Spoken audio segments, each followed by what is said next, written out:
안녕하세요. 스포츠 뉴스를 전해드리는 방송 앵커입니다. 오늘은 한국 축구 대표팀의 화려한 승리 소식을 전해드릴게요. 한중전에서 한국 대표팀은 중국을 상대로 눈부신 기량을 선보이며 이보다 더 완벽할 수 없는 승리를 거두었습니다. 중국 팀이 한국에 비해 상대적으로 레벨이 낮긴 하지만 그들과의 경기에서는 언제나 강력한 승리를 원하는 마음이 크죠. 이번 경기에서는 특히 손흥민 선수의 활약이 돋보였습니다. 중국 측 선수가 그를 평가절하하는 발언을 했음에도 불구하고 손흥민 선수는 경기장에서 자신의 실력으로 모든 것을 답했죠. 그는 마치 원맨쇼를 펼치듯 두 개의 골을 넣고 세트피스 상황에서 완벽한 어시스트로 세 번째 골까지 기여했습니다. 이렇게 경기에 전면적으로 기여하며 한국 대표팀의 승리를 이끈 거죠.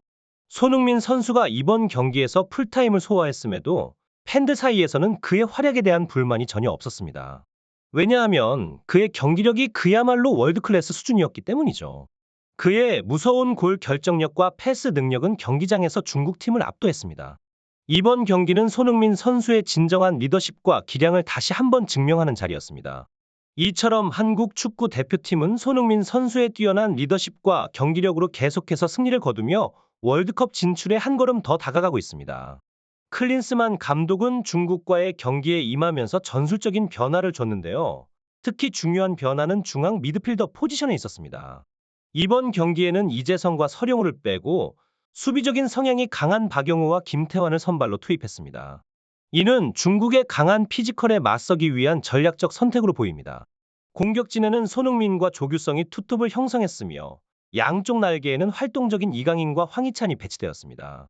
중앙 미드필더에는 황인범과 박용우가 자리했고 수비진은 이기재와 김태환, 김민재와 정승현이 포백을 형성했습니다. 골키퍼 자리는 신뢰감 넘치는 김승규가 맡았죠. 경기장 분위기는 예상대로 중국 팬들의 열정적인 응원으로 가득 찼습니다. 하지만 그럼에도 한국 응원단의 태극기가 더욱 빛나고 그들의 응원 소리가 경기장을 가득 메웠습니다. 국제 대회답게 경기 전에는 애국가가 울려 퍼졌는데 중국 애국가가 울릴 때 일부 관중들의 불쾌한 태도가 도마 위에 올랐습니다. 불필요한 야유와 불편한 행동들이 나오면서 경기장 분위기는 더욱 긴장감이 돌았죠. 이러한 상황 속에서 한국 대표팀은 침착하게 자신들의 게임을 펼쳤습니다. 중국 팀이 강력한 공격력을 자랑하긴 하지만 한국 선수들은 자신들의 기량을 유감없이 발휘하며 경기를 리드했습니다. 특히 손흥민 선수의 활약은 눈부셨고 그의 리더십이 팀을 더욱 강력하게 만들었습니다. 한국 대표팀이 이 경기에서 보여준 팀워크와 집중력은 그들이 왜 아시아의 강으로 손꼽히는지를 다시 한번 입증했습니다. 경기 중 발생한 이번 상황은 중국 대표팀과의 과거 경기들을 떠올리게 했습니다. 특히 2019년 아시안컵 당시 손흥민 선수에 대한 파울로 페널티킥을 내준 상황과 매우 흡사했죠. 황희찬 선수가 중국 수비진을 교란시키며 과감한 돌파를 시도하다 넘어지는 그 순간 주심은 주저없이 페널티킥을 선언했습니다. 이는 상당히 놀라운 결정이었습니다. 보통 중국 원정에서는 이러한 판정이 쉽게 나오지 않기 때문입니다. 하지만 이번에는 달랐습니다. 주심의 과감한 결정으로 한국 대표팀은 페널티킥의 기회를 얻었고 이는 대표팀에게 큰 기회로 작용했습니다. 중국 선수들과 벤치에서는 판정에 대한 불만을 표시했지만 한국 대표팀은 이 기회를 놓치지 않았습니다. 페널티킥의 순간 팀의 에이스 손흥민 선수가 킥을 맞게 되었습니다. 손흥민 선수의 집중력과 정확한 킥은 골로 연결되며 한국 대표팀에게 중요한 득점을 선사했습니다.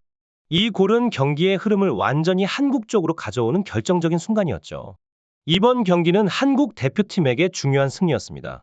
중국과의 경기는 항상 물리적인 강도가 높고 예측 불가능한 상황이 발생하기 쉬운 만큼 팀의 전략과 집중력이 더욱 중요한 요소로 작용했습니다. 이번 승리로 한국 대표팀은 다가오는 월드컵 예선에서 더욱 긍정적인 모멘텀을 얻을 수 있을 것으로 기대됩니다. 이러한 상황 속에서 한국 대표팀의 활약은 더욱 눈부셨습니다. 특히 김민재 선수의 압도적인 수비력과 놀라운 롱패스 능력은 중국 선수들을 전혀 근접하지 못하게 만들었습니다.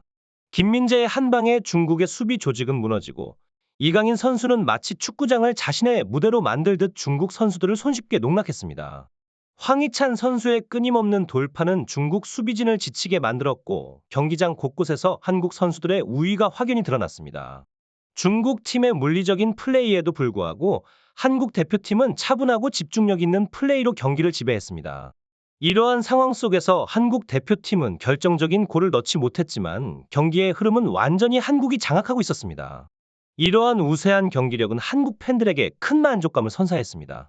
중국 팀에 대한 비판적인 시각과는 달리 한국 대표팀은 기술적이고 전략적인 플레이로 상대를 압도했습니다. 특히 손흥민 선수의 리더십과 골 결정력, 김민재의 수비 안정성, 그리고 이강인 선수의 창의적인 플레이는 한국 축구의 힘을 세계에 다시 한번 각인시켰습니다. 이번 경기는 한국 축구가 아시아 무대를 넘어 세계 축구에서도 경쟁력을 가진다는 것을 보여주는 좋은 예시였습니다. 팬들은 이러한 선수들의 활약을 지켜보며 다가오는 월드컵 본선에서도 훌륭한 성적을 기대하고 있습니다. 한국 대표팀의 이번 승리는 단순히 한 경기의 승리를 넘어 한국 축구의 미래에 대한 희망을 불러일으켰습니다. 예상치 못한 순간에 찾아온 환상적인 득점이었습니다.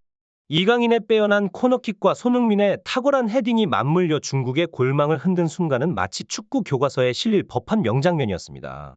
손흥민의 헤딩 골은 그의 경기력이 단순히 발에 국한되지 않음을 증명하는 순간이었고, 이강인과의 완벽한 호흡은 마치 오랜 시간 함께 연습한 듯한 팀워크를 보여주었습니다. 그 후 한국팀은 계속해서 중국의 골문을 위협하며 경기를 지배했습니다. 중국팀은 한국의 압도적인 공격 앞에서 무력화되었고 대부분의 시간을 수비에 매달려야만 했습니다. 한국의 이러한 경기 운영은 중국팀을 완전히 압도했고 팬들에게는 경기를 지배하는 한국팀의 모습이 큰 감동을 주었습니다.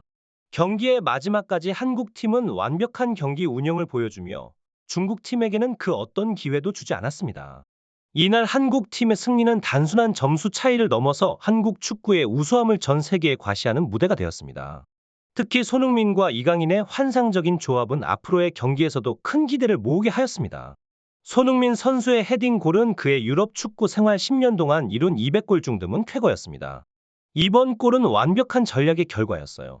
세트피스 상황에서 이강인 선수가 골대 앞으로 정확한 킥을 날리고 손흥민 선수가 침투하여 위협적인 헤딩 슛으로 골을 성공시켰죠. 이런 완벽한 팀 플레이는 감독과 코치의 지휘 아래 연습된 결과물입니다. 더불어 4년 전 아시안컵에서도 페널티 킥 후 김민재 선수의 헤딩골이 있었죠. 이번 싱가포르전에서는 전반전에 한 골을 더 넣으며 5대 0으로 기대를 모았습니다. 하지만 중국팀은 예상보다 침착한 모습을 보였어요. 파울도 심하지 않고 패배를 준비하는 듯한 태도가 오히려 놀라웠죠. 후반전에는 이강인 선수가 볼을 장악하며 중국 선수들을 효과적으로 교란시켰어요. 그의 뛰어난 볼 컨트롤과 전략적인 움직임은 중국 선수들을 단 한 번도 볼을 빼앗지 못하게 만들었습니다. 이러한 경기력은 한국 축구 대표팀의 전술적인 성숙과 선수들의 개인 기량이 조화를 이룬 결과로 볼 수 있습니다. 손흥민과 이강인 선수를 중심으로 한 팀워크는 앞으로 더 많은 경기에서 빛을 발할 것으로 기대됩니다. 한국 축구의 미래가 밝아 보이는 오늘의 경기였습니다. 여러분 안녕하세요. 오늘은 한국 축구 대표팀의 화려한 경기를 돌아보는 시간을 갖겠습니다. 특히 손흥민과 이강인의 팀워크가 빛난 장면을 중점적으로 살펴볼게요. 후반전에는 두 선수의 또 다른 합작품이 나올 뻔했습니다. 손흥민 선수가 왼쪽에서 볼을 운반하고 있는 사이 이강인 선수는 중앙으로 침투하며 손흥민 선수의 패스를 기다렸죠. 이 순간 손흥민 선수의 정확한 패스와 이강인 선수의 골키퍼를 제치는 우아한 움직임이 만들어낸 아름다운 장면은 마치 축구의 교과서 같았습니다. 그러나 아쉽게도 중국 수비수에 막아내는 데 성공하며 아슬아슬한 순간이었습니다. 중국 팀은 여전히 공격적인 모습을 보이지 못하며 한국 팀에게 계속해서 공격을 허용했습니다. 클린스만 감독은 이강인 선수를 교체하며 연속 득점의 기회를 잡지 못했지만 경기의 흐름을 잘 조절했습니다. 마침내 87분, 한국팀은 프리킥 상황에서 세 번째 득점을 기록했습니다. 손흥민 선수가 프리킥을 맡았는데 중국 팀 입장에서는 실로 두려운 상황이었죠. 이강인 선수가 없어진 상황에서 손흥민 선수의 프리킥은 중국 팀에게는 큰 위협이었습니다. 이렇게 한국 축구 대표팀은 놀라운 경기력으로 팬들을 열광시켰습니다. 손흥민과 이강인 선수의 팀워크는 물론 팀 전체의 조화로운 플레이가 빛을 발했던 경기였습니다. 한국 축구의 미래가 기대되는 순간이었죠.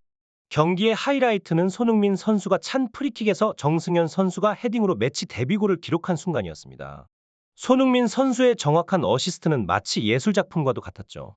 실시간으로 손흥민 선수의 평점이 9.5점이라는 높은 점수를 받았는데 이는 그의 원맨쇼라고 해도 과언이 아닙니다. 이번 중국전은 한국 대표팀에게 매우 의미 있는 경기였습니다. 한국의 공격력이 이미 아시아 최강임을 입증한 가운데 이번 경기에서 두 골 모두 세트피스 상황에서 나온 수준 높은 골이었습니다. 이로 인해 한국 대표팀은 득점 루트가 더욱 다양해지면서 어떤 상황에서도 득점을 기대할 수 있게 되었죠. 경기 후 인터뷰에서 클린스만 감독은 팀의 아시안컵 우승 가능성을 극찬했습니다. 손흥민 선수 역시 인터뷰에서 한국이 역대 최고의 팀으로 거듭나길 바라며 아시안컵 우승을 향한 욕심을 내비쳤습니다. 중국 팀은 3대 0으로 패배했지만 이를 다행으로 여겨야 할 정도로 한국 대표팀의 경기력은 압도적이었습니다. 이처럼 한국 대표팀은 계속해서 성장하고 발전하고 있습니다. 그들의 놀라운 경기력과 팀워크에 앞으로도 많은 관심과 기대를 가져보시길 바랍니다. 특히 주목할 만한 점은 중국전에서 우리 대표팀이 보여준 압도적인 경기력이었습니다. 경기에서 눈에 띄는 부분은 바로 유효 슈팅의 적은 수치였어요. 한국 대표팀은 공격적인 플레이를 통해 상대 팀을 압도했고 중국 팀은 사실상 경기 내내 수비에 몰린 채 경기를 마무리했습니다. 더욱 고마운 사실은 손흥민을 포함한 모든 선수들이 부상 없이 경기를 마칠 수 있었다는 것입니다. 이번 경기 후 주요 해외파 선수들은 각자 소속팀으로 돌아가기 위해 바로 한국을 경유하고 있습니다. 손흥민 선수는 이번 경기에서 풀타임을 뛰었지만 수비 상황이나 스프린트할 일이 많지 않아 체력적으로 큰 부담을 받지 않았습니다. 하지만 대표팀은 여기에 만족하지 않고 더 큰 목표를 향해 나아가고 있습니다. 싱가포르와 중국을 이겼다고 해서 아시안컵 우승이 보장된 것은 아닙니다. 일본은 원정에서도 강한 모습을 보이고 있으며 8강 이후의 경기에서 만날 수 있는 상대들도 만만치 않습니다. 따라서 한국 대표팀은 마음을 다잡고 긴장을 늦추지 않으며 더 성장하고 발전하는 모습을 보여야 합니다. 이러한 경기력과 팀워크는 한국 축구 대표팀이 아시아 무대뿐만 아니라 국제 무대에서도 얼마나 강력한 팀인지를 증명하는 것입니다. 앞으로도 한국 축구 대표팀의 활약을 기대해 주시기 바랍니다.